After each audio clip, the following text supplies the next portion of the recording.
Hello everyone. I know I have not been frequent with sharing my knowledge, which can potentially help some of us.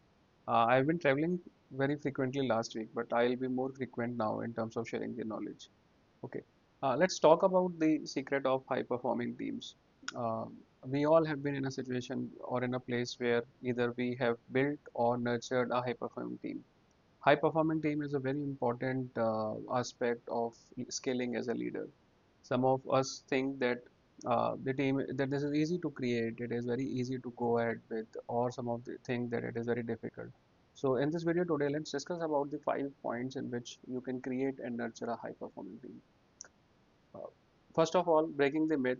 Sometimes we think that the high performing team is all about the leader, but it is not about the leader. It is about how all the team members contribute to their max potential, how they behave in certain situations, and how they talk about their or how to use their strength and weakness in different challenges that are given to them. So it's all about the team, 90% about the team and 10% about the leader of the team. So there are 5 ways that you can create a high performing team. The first one is forming the right team, and in that there are like few steps that we can talk about. One is on the right sizing. So you don't need too many people, you don't need too less people. They are overburdened with work, or too many people that they don't have enough work and passing the time. It also takes more time in terms of coordinating amongst the team members if you want to conduct a meeting or percolate a vision.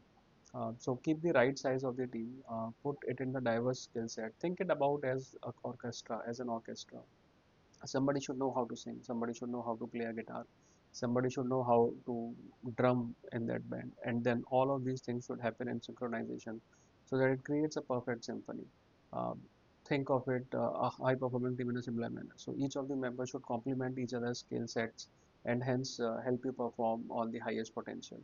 uh, then they should be team players. They should be passing the ball in term at the right time. They should not be doing, let me do it all, let me show it all. It might just lead to burnout or lead to some different kind of favoritism or different kind of politics in the culture. And then build trust. There are different ways of building trust. While this presentation is not about that, but definitely you can use some of those mechanisms so that you can create the right trust between the team members, which will help them foster the right spirit. The second step to it is designing the goal. Sometimes we do a shoddy job in terms of telling what is needed. And when we say telling what is needed, it just needs to be a think big or long thinking kind of a program. So create a common roadmap that the team is able to attach themselves with. They should be able to sync up with the kind of focus that you want to bring in, and then paint that vision. Just don't talk about like this is what we need to do. Talk about like why it is required, how that vision is very important, how would the team would look very different 3 years from now, how would the work look very different 3 years from now. And when you spend some time, like at least 5 to 7% of your time every quarter in terms of designing the goals, in terms of rehashing the goals, something is required, something is not required any further, and hence should go away. And when you spend that time, I think it helps the team continue to be encouraged about the vision that you carry as the leader of the team. So use that time very succinctly so that you are able to communicate the vision. Uh, then the third part is effective communication. So while designing the goal would take around 5 to 7% of the time every quarter, this effective communication should be the goal for the say 50, 60, 70% of the times in the quarter. Wherein you should, as a leader, you should be looked at like appreciating diverse views.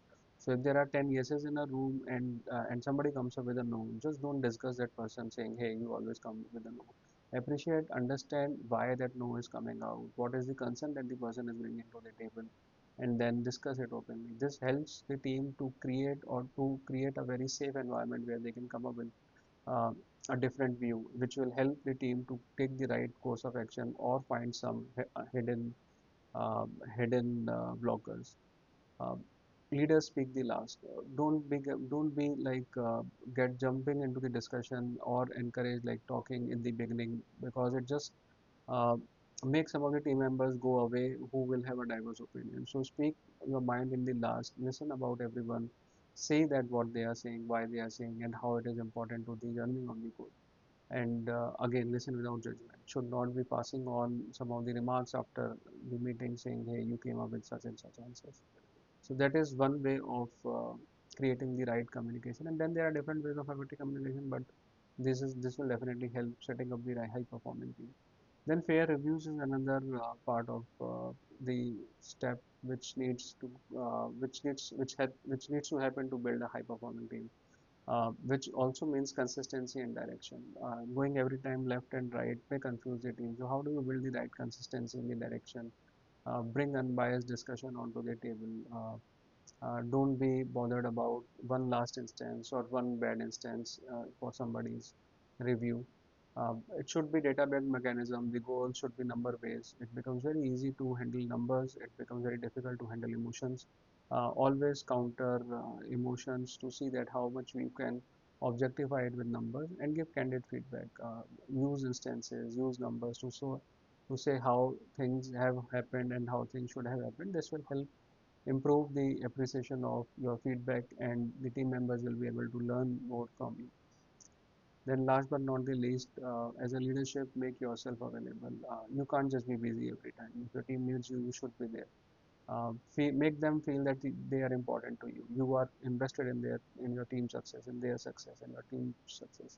So these are the different things that you can do to improve or to create and build and nurture a high performing team. And there are certain things I just want to bring about, like the secret of team success lies in like how members feel about one another, which is about forming the right team. They should feel good about talking to each other. It becomes a little difficult in a virtual environment, but at least in the office setup, conduct some of these common discussions. Give time to the team members to bond with each other so that it becomes easy when you want to drive common goals. Like I said, 60% of the team success is who is on the team, 30% is how you organize it, and only 10% is about the leader. So don't just think that as a leader you own the team and the high performing team is becoming is what it is because of you.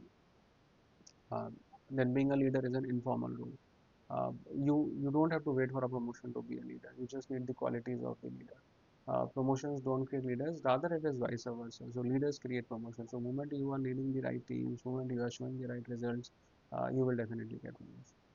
Thank you, folks. And if you want to go deep into any of this particular subject, do comment in the window, and I'll pick up another subject which can be of use for all of you. Thank you.